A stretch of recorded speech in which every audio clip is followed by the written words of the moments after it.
Hello everyone, my name is Omega the Real, or make it if you want to keep it short and simple. And my name's Amga. And I shouldn't have this. Yet I do. Let me explain. Just to catch you all up as I repeat this story once again for the 1 millionth time, follow me on Twitter, thanks. On March 30th, I was just scrolling through OfferUp, one of the many places I used to find Transformers old and new, and only now writing this as a sound like a sponsor. I ain't sponsored and I probably never will be, but anyway, as I'm scrolling through the many pages of broken old beat up toys, overpriced new releases, and posts that have nothing to do with Transformers, I end up stumbling upon this. Someone in West Virginia posted a listing for the star of today's review, the Transformers Earthspark Deluxe Class Soundwave. I had to do a double take, obviously. There was no way this was real. I mean, the post looks real enough. I don't know why someone would go through the effort to fake this. And for $10? Never in my life had I pressed a buy now button so quickly.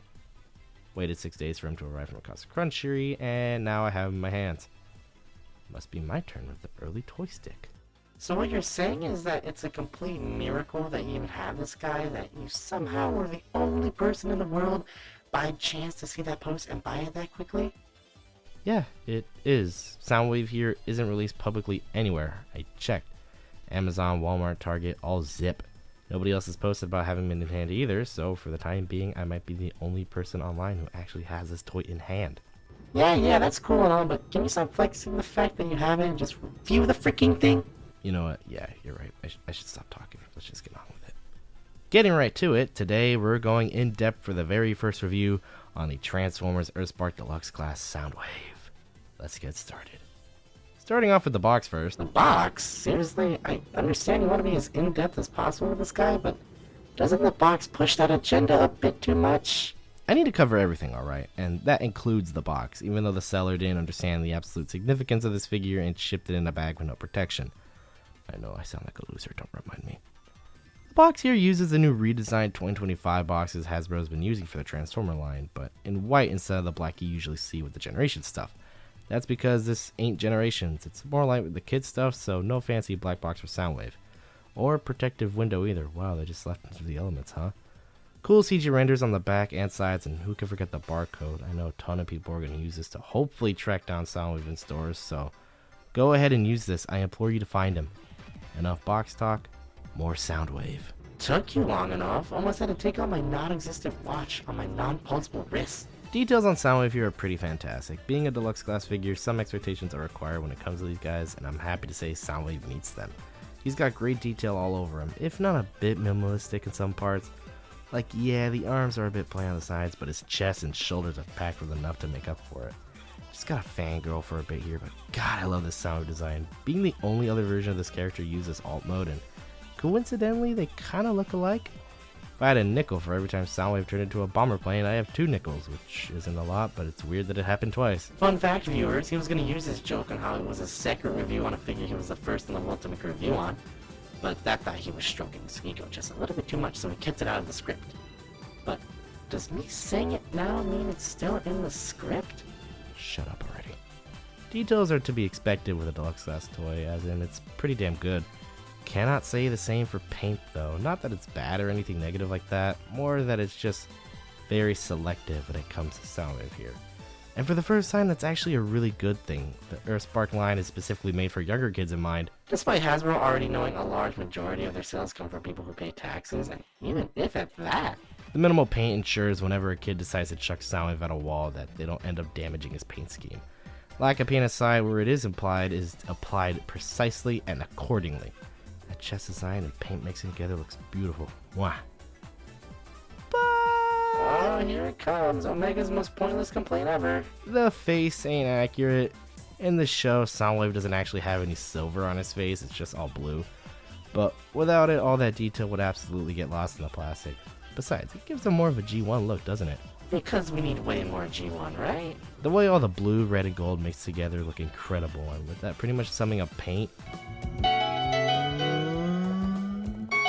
Do you want me to turn around and roll my window down? Accessories, accessory. If you think I was complaining before, Amga, you're about to hear it a whole lot more. Bring it on. I really dislike how they approach doing a shoulder cannon. Like a lot.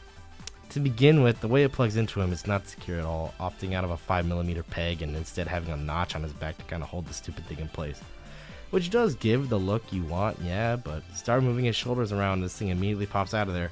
Doesn't stay put at all, and because of the connection and how detached it is from the shoulder, he can't really use it like the battery gun every Soundwave is legally obligated to come with, and instead just looks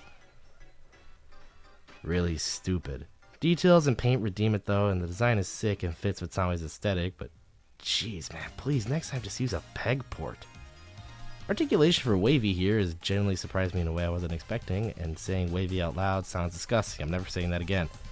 Head is on a really flexible ball joint that gives them pretty damn good range. Shoulders are on that controversial hot rod shoulder joint, but they do something really clever.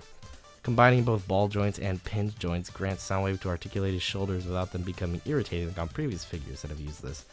It's clever how they combine all this, and I love it. Great wrists, waist, hips, knees, and ankle articulation all come together to create such a posable action figure. And at this price point is something of note. Sure, many other figures have articulation just as well as Soundwave, but they don't feel as solid as him here. Nothing is loose, like at all. Only thing I'd argue is his head, but it's not even loose, it's just easy to move. Seriously, if you put some effort into posing this, you can get some pretty great pics with this guy. And this is the part where I come in to tell you about our other social media. So, if you like what you've seen so far and want to continue to support the work we do here, consider following us over on those platforms, but not before liking something here. Don't forget that.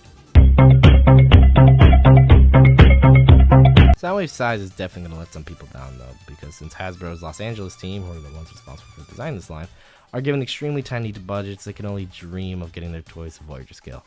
Not to say that it hasn't happened before, but they just skipped out on doing the Earthspark line because I guess we're not ready for that yet.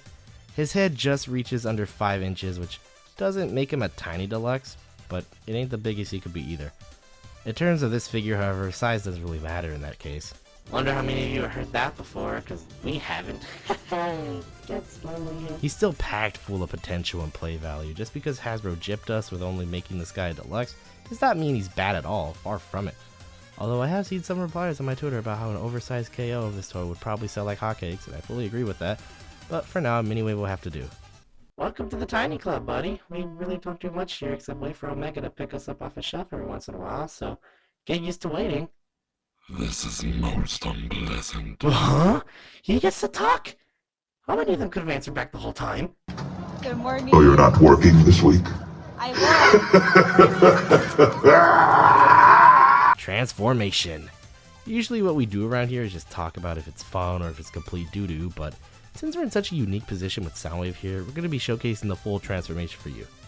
You're welcome. You're expecting Diversion Relation to start playing, huh? Come on, we don't steal ideas that often.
I really enjoyed that actually. Obviously it's a toy made for kids who can't even multiply yet, but that doesn't take away from the fact that this is an extremely satisfying conversion.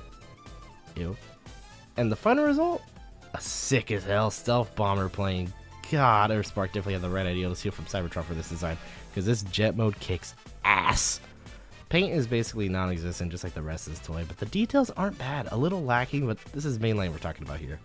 Although Studio Series has been lacking a little bit, don't think I see you. Something I don't usually mention, but I feel like I cannot ignore with Soundwave here is his size. He gets wide in jet mode, like Commander class type wide. His wingspan reaches just about 11 inches. Love that this is just all kind of hidden in his legs in his robot mode and just unfurls out in his transformation. That's just great to see. Love it. It absolutely makes him stand out from the other Earthspark figures as just not another Deluxe in a line polluted with remolds and oversized original designs. Yeah, I love them all the same, but Soundwave here is just beautiful. To finish it up, Soundwave is an absolutely fantastic release adding on to a mixed toy line. Everything about this toy is star material, a definite standout and all-around fantastic toy brought to us by the guys who re-release 5-year-old toys. You know, you think there's a timeline out there where Hasbro really cheaped out and just released a Cyberverse toy again? We really need to talk about what's appropriate to say and what isn't. Just saying, we could have had it a whole lot worse. Well, for the most part, people do have it worse. Not the way you're thinking, though. Soundwave here as the recording of this video is still unavailable to track down anywhere. So I am hoping some site puts him up soon for release because he's a great toy and it'd be a real shame to see something so incredible never be given the chance to truly shine. So that's it, huh? Our time in the spotlight over? Our legacy starting and ending with this Soundwave toy? If you enjoyed even this video a little bit and considered entertaining me and Amga a little bit more, then please consider liking, commenting, subscribing. It would really mean a lot to both of us if you really enjoyed this, and even to support my channel just a little bit further beyond this Soundwave hype. So, with that being said, thank you all so much for watching. Like, comment, subscribe, and I will talk to you all later. Bye-bye.